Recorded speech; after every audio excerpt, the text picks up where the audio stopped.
네, 안녕하세요 여러분의 최고의 투자 파트너 애널리스트 킴입니다. 반갑습니다. 오늘은 이자율에 대한 이야기를 해드리도록 하겠습니다. 이번 영상을 처음부터 끝까지 보시면 이자율에 대한 이야기를 충분히 이해할 수 있을 거다라고 이야기를 드리면서 바로 한번 시작을 해보도록 하죠. 구독과 좋아요 한 번씩 부탁드리도록 하고요. 제가 이 내용을 준비한 이유가 뭐냐면 이것 때문입니다. 이거 여기 보면 굉장히 빵 하고 뛰었죠. 이 몇 프로 뛴 거야? 한 14% 정도가 한 방에 날라갔거든요. 굉장히 많이 날라갔습니다. 이거 왜 날라갔어요?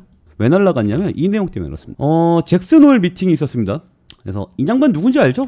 파월 의장, FOMC 의장인데 이 양반이 뭐라고 이야기했냐면 잭슨 홀 미팅에서 다음 달 금리 인하를 명시적으로 선언하지는 않았지만 그동안 인하에 대해서 극도로 신중했던 모습과 확연히 다른 수준의 발언을 내놨다라는 이야기가 있습니다. 그러니까 이자율을 내릴 수도 있어요 라는 뉘앙스를 풍겼다라는 점이 중요한 포인트입니다. 이자율 냄새 슬쩍 나니까 어떻게 돼요? 바로 미친듯이 상승하는 모습이 나타나죠. 그리고 이렇게 하락하는 모습이 나타나고 있습니다. 근데 이게 왜 중요하냐면 날짜를 보면 여기 뭐 FOMC 의회 회의가 있어요. 이자율 결정한 회의인데 요겁니다. 9월 16일에서 17일에 발표를 합니다. 이자율을 낮출 것인가 올릴 것인가 동결할 것인가.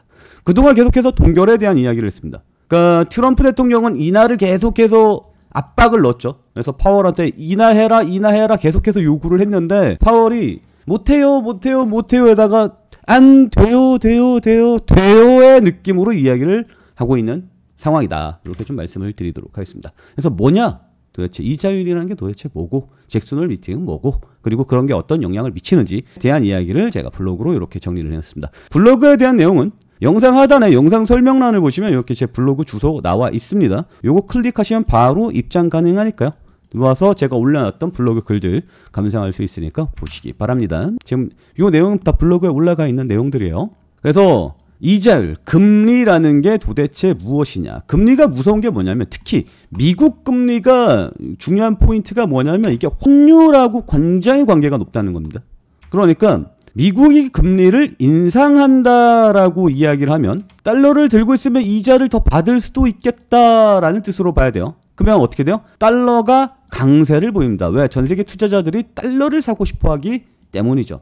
그래서 얼마 전에 미국이 이자율을 빡 하고 올렸었죠. 그걸 올린 다음에 지금 안 내리고 있잖아요. 이자율 쭉 올렸다가 안 내리고 버티고 있다가 지금 내릴 냄새를 풍기니까 빵 하고 뛴 거 아닙니까? 요때 무슨 일이 발생했죠? 전 세계 투자자들이 달러를 사고 싶어 함. 그래서 사람들이 뭐 했어요? 미국 주식에 투자를 했죠. 그래서 미국 주식이 굉장히 강하게 날아갔죠.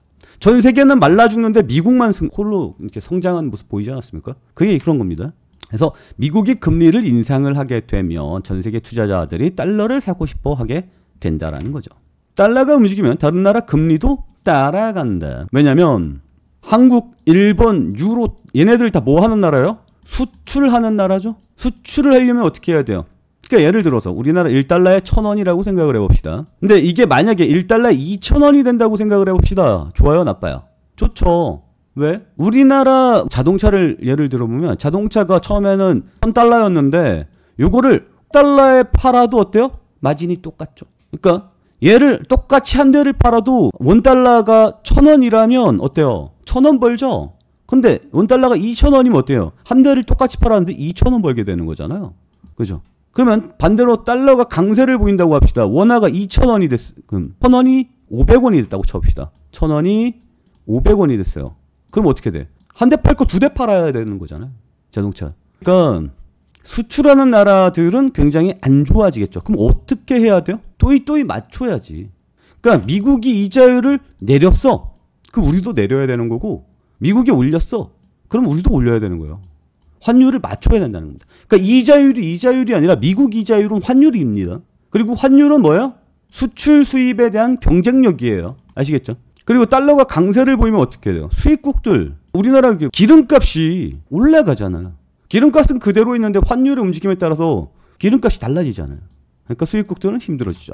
그래서 일본과 한국 같은 나라들 자국 통화 가치 방어를 위해서 금리를 함께 올릴 수밖에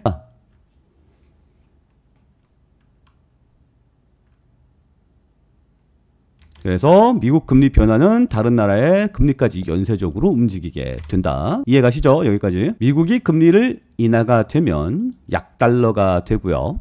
그러면 수출 경쟁이 시작이 되겠죠. 그래서 트럼프가 뭐 하고 있어요? 미국의 제조업을 살리겠다라고 이야기하면서 뭐예요? 약달러 정책을 펼치겠다라고 강력하게 주장을 하고 있잖아요. 이해가 가죠?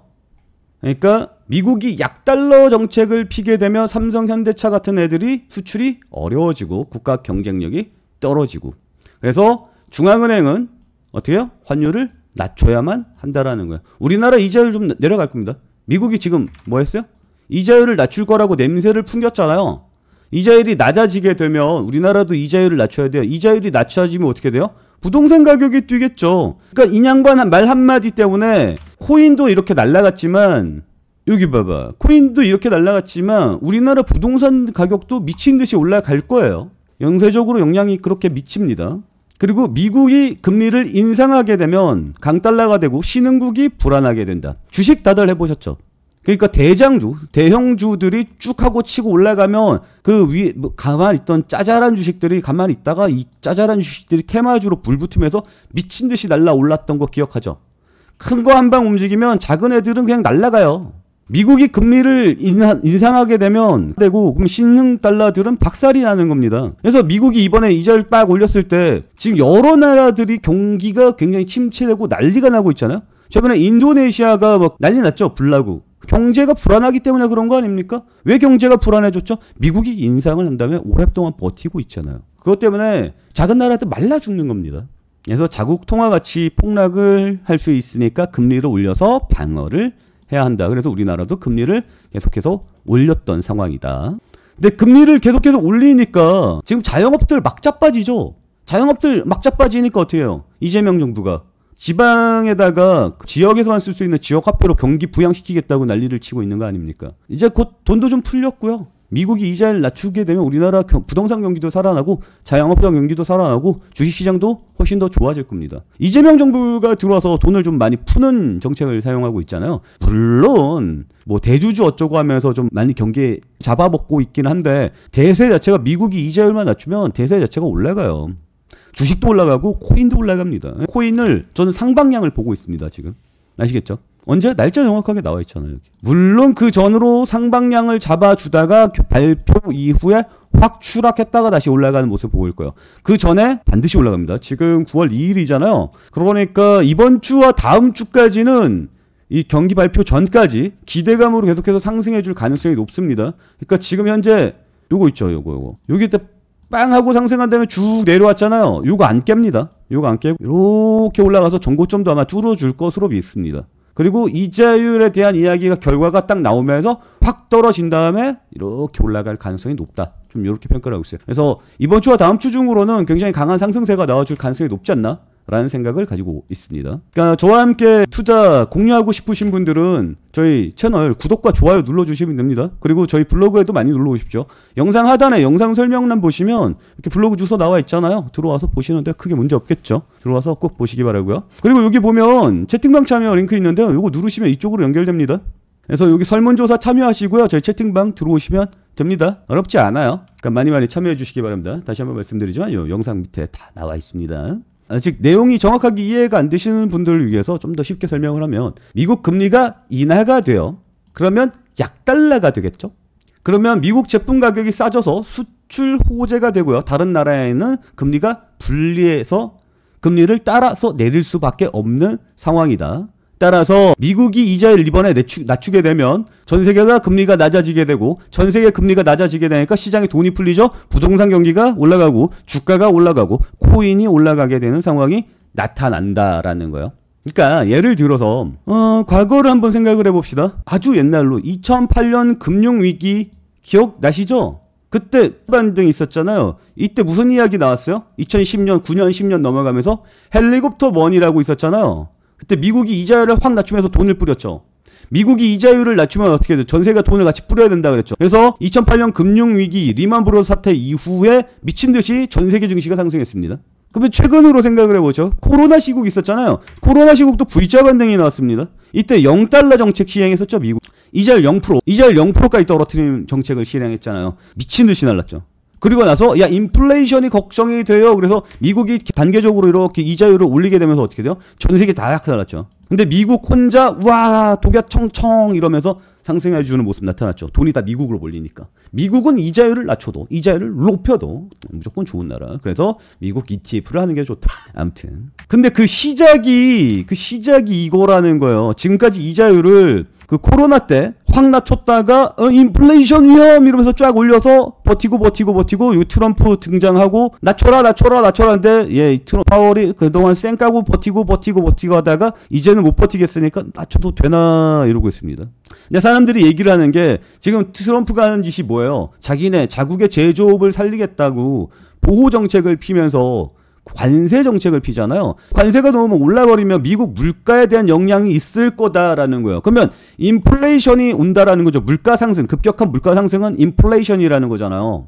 그러니까 이 인플레이션의 영향 때문에 이자율을 못 낮출 거다라고 해갖고 그동안 못 낮추고 있었던 건데 이 양반이 지금 뭐라 그랬냐면 이거 봐봐.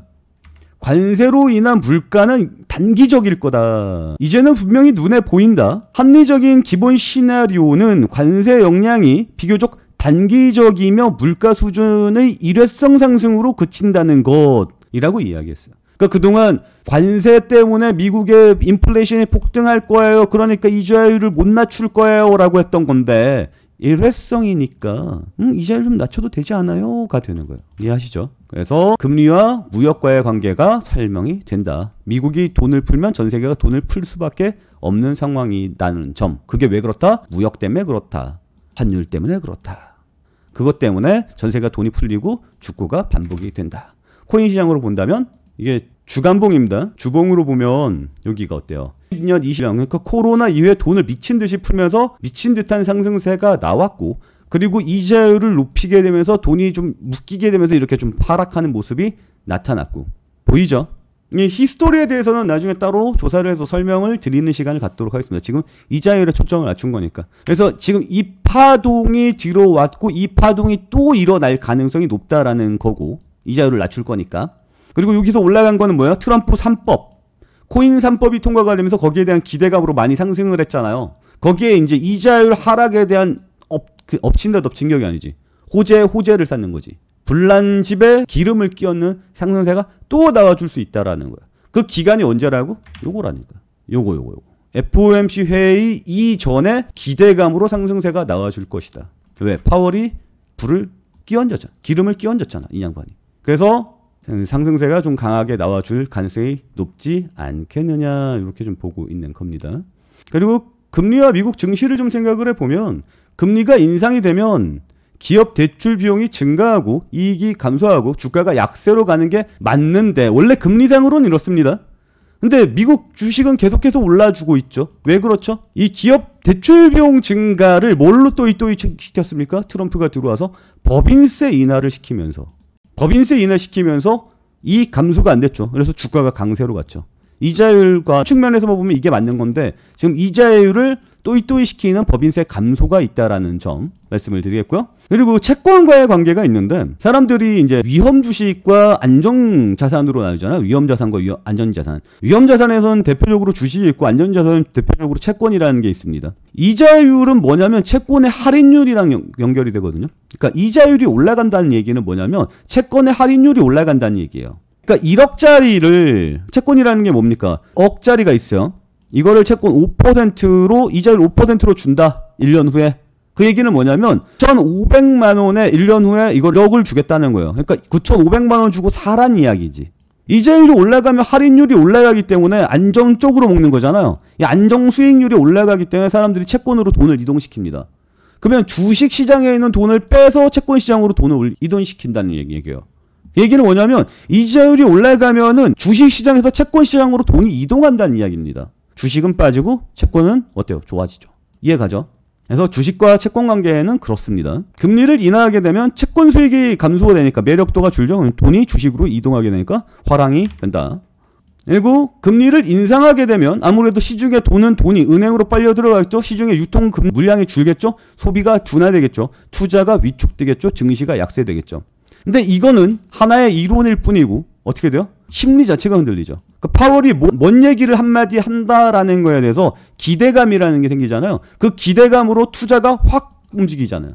그래서 이 일어나기 전에, 현실에서 일어나기 전에 이 심리 자체가 움직이게 되면서 확 움직이게 된다는 겁니다. 그래서 요 봉이 있죠. 요 봉이 그런 겁니다. 요때 빵 하고 움직였다가 실금 하고 뺐다가 이번 주 다음 주 중으로 해서 빵 하면서 전고점 돌파가 나올 가능성이 저는 매우 높다. 이렇게 평가를 하고 있는 거예요. 금리가 인상되게 되면 은행이나 보험주 같은 금융주가 강세를 보이게 됩니다. 왜냐하면 금리가 인상되게 되면 은행, 보험 얘네들이 그 수익이 올라가요. 대출 이자율이 올라가잖아요. 그래서 얘네들 수익이 올라갑니다. 그래서 은행과 보험 얘네들이 올라가고 그런 느낌 때문에 사람들이 이걸 안전자산으로 보고 은행이나 보험주들을 많이 투자를 하게 되는 겁니다. 그리고 금리 인하기에는 성장주, 빅테크들이 강세를 보이는데 돈이 풀리게 되면 사람들이 테마주 중심으로 하게 되고 그동안 그 미국에 보면 뭐 테크 기업들 있죠. 구글이라든지 구글은 없지. 구글 모 회사 뭐였지? 아 갑자기 기억이 안 나네. 아무튼 구글 모 회사 주가가 올라가게 되고 애플이 올라가게 되고 메타가 올라가게 되고 그러니까 IT 중심으로 올라가게 되는 거죠. 그래서 20년대 제로금리에는 나스닥이 급등을 하는 모습 나타났고 기술주 중심이죠. 22에서 23년도에 빅테크가 폭락이 있었죠. 있었지만 다 회복을 했죠. 그리고 미국이 강달러인지 약달러인지를 보는 방법이 뭐가 있냐면 달러 인덱스라는 녀석이 있습니다. 달러 인덱스가 뭐냐면 100을 기준으로 해요. 전 세계 기축통화라는 거 알아요? 경기가 위기가 왔을 때 기축통화를 모아놓는데 6개국의 돈을 전 세계적으로 결제가 가능하도록 만들어놨습니다. 근데 이 달러가 너무 많이 쓰이잖아요. 그러니까 이 기축통화 대비해서 달러의 그 균형이 너무 세단 말이야. 그래서 달러스 기축통화입니다. 그래서 달러가 강세면 100을 기준으로 100이 또이또예요. 기축통화 달러의 가치가 또이또인데 지금은 달러가 97이에요. 그럼 달러가 뭐예요? 약세를 보이고 있다는 뜻이에요. 근데 미국 금리를 인상하게 되면 강달러로 돌아가잖아요. 근데 인하를 하게 되면 어떻게 돼요? 약달러로 가는 거죠. 그러면 10이 된다고 칩시다. 기축통화랑. 달러 인덱스가 100이 되면 10을 줘야지 기축통화 하나를 할 수 있다라는 거잖아요. 그러면 이게 뭐예요? 약세가 되는 거죠. 지금은 달러 강세인 분위기인 거죠. 그래서 달러 인덱스가 쭉 하고 올라가게 돼주면 굉장히 땡큐적인 상황이 발생할 수밖에 없다라는 거 달러 인덱스로 보시면 됩니다. 그래서 지금 이 모든 내용들이 달러 인덱스 안에 녹아 들어가는 거예요. 그리고 미국이 달러 인하를 하게 되면 달러가 약세가 되게 되면 어때요? 증시가 활기를 띠게 되는 거고 실제로 2008년, 2009년, 2010년 글로벌 금융 위기가 왔을 때 미국이 저금리 정책을 내놓으면서 아시아 신흥국 증시가 급등하는 모습 나타났죠. 그러면 이제 어떻게 돼야 돼요? 베트남 증시 미친 듯한 상승세가 나와줄 가능성이 높습니다. 중국이 망하면서 베트남 쪽으로 옮겨왔잖아요. 인도네시아랑. 근데 인도네시아 지금 불났잖아요. 난리 났잖아 사람들. 인도네시아 쪽으로는 증시가 좀 어려울 것 같고 미국이 이자율을 낮춤으로써 아시아 신흥국의 증시가 상승해 줄 가능성이 높습니다. 그래서 베트남 쪽으로 사업하시는 분들은 또 괜찮을 것 같아요.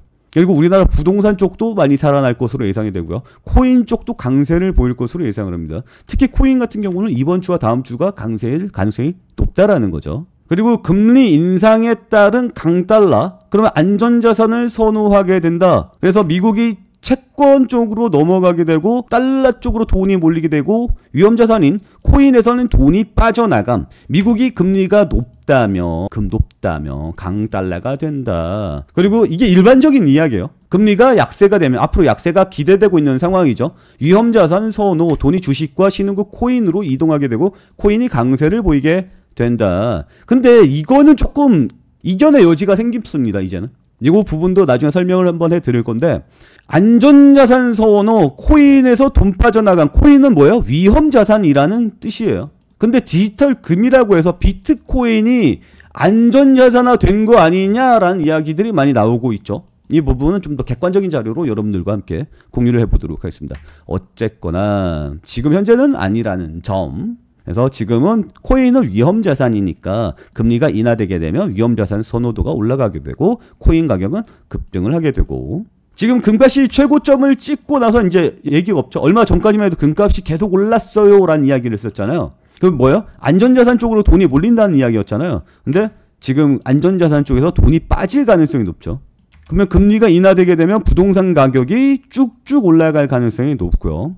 집값 상승할 가능성이 높죠. 금리가 인상되게 되면 집값 하락할 가능성이 높고, 지금 이것 때문에 우리나라 부동산 난리 났었죠. 근데 앞으로 더 난리가 날 것 같다. 그래서 전체적인 큰 그림으로 보면 금리 인하가 되면 약달러가 되고 채권 매력이 올라가고, 그러니까 우리 같은 소시민들은 금리 인상은 무조건 싫어해야 되는 거고 금리 인하를 좋아해야 되는 거예요. 우리는 솔직히 인플레이션에 대해서 크게 걱정 안 하잖아요. 그건 그때 가서 맞으면 되는 거지. 나만의 생각인가?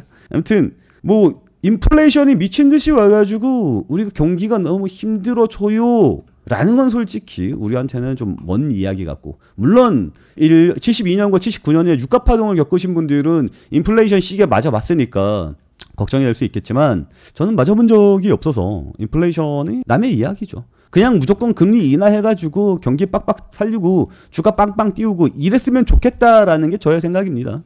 근데 지금 이제 금리 인하 냄새가 나고 있는 상황이고 9월 17일쯤에 결과 발표가 날 건데, 그 부분에 대해서는 나중에 좀 더 자세하게 좀 이야기를 해드리도록 할게요. 왜냐하면 이 다음 이야기는 이걸로 넘어가야 되거든요. 주요 이벤트, FOMC 이야기랑, 그리고 FOMC 이외에 미국 금리에 영향을 미치는 그 애들이 무엇이 있는지, 왜 그런지에 대한 이야기 해드리도록 하겠습니다. 그래서 우리가 미국 뉴스를 보면 이번에 뭐 PC가 어쨌네, 뭐 GDP가 어쨌네, 뭐 미국 고용률이 어땠네, 이런 이야기들 많이 하잖아. C가 뭐 어쨌네. 이거 어렵죠. 이런 것까지 한번 쭉 설명을 해드리도록 했으니까 여러분들 구독과 좋아요 눌러주시기 바라고요. 그리고 이제 코인이 상승세가 나올 거거든요. 지금 이더리움 중심으로 지금 설명을 해드렸는데, 요거 이제 빅이잖아요. 큰 놈이잖아요. 이거 말고 그 알트코인들 있죠. 알트코인들의 상승세가 굉장히 강하게 나올 가능성이 높습니다. 아까도 말씀드렸지만 큰 거 움직이면 밑에 있는 테마주 짜잘한 애들이 깃털 달고 날아가는 거거든. 미국이 이자율을 낮추면 아까 베트남이 이야기했듯이 신흥국들이 날아가는 거거든. 그러니까 이제 이자율 낮추겠다는 냄새를 풍겼잖아요. 거기에 대해서 기대감 한번 받고 뺄 만큼 뺐잖아. 이 밑으로는 안 빠집니다. 뺄 만큼 뺐잖아. 뭐 잭슨 홀 미팅 끝났으니까 파월이 이후에 뭐 이자율 지금 상황을 보니까 높이는 게 맞는데, 혹은 동결시키는 게 맞는데, 이런 이야기들만 안 해주면 올라갈 가능성이 굉장히 높습니다. 그래서 일단 이더리움은 그렇다 치고 그 알트코인들의 상승세가 더 나와줄 수 있을 것 같아요. 그런 것들을 이제 예측을 하기 위해서 우리가 이런 것들을 보게 되는 건데, 이런 내용들을 뉴스에서 보더라도 우린 이해할 수가 없다. 그래서 제가 그 부분에 대해서 이해를 할 수 있도록 다음 시간에 또 세세하게 설명을 해드리도록 하겠다. 그러니까 여러분들은 구독과 좋아요만 눌러주시면 되고, 코인의 상승세 함께 누리고 싶으신 분들은 영상 하단에 영상 설명란을 보시면 제 블로그 주소 있죠. 여기에 내용들 다 올려놨습니다. 블로그 들어오셔서 보시면 되고요. 그리고 채팅방 참여 링크 요거 클릭을 해 주십시오. 요거 클릭을 하면 이렇게 코인 전략 함께하기 있습니다. 그래서 저희 채팅방 무료로 입장 신청해 주시면 저희 텔레그램방 링크 드리도록 하겠으니까 많이 참여해 주시기 바랍니다. 자, 일단 오늘 내용은 여기서 마치도록 하겠습니다. 오늘도 시청해 주셔서 감사합니다.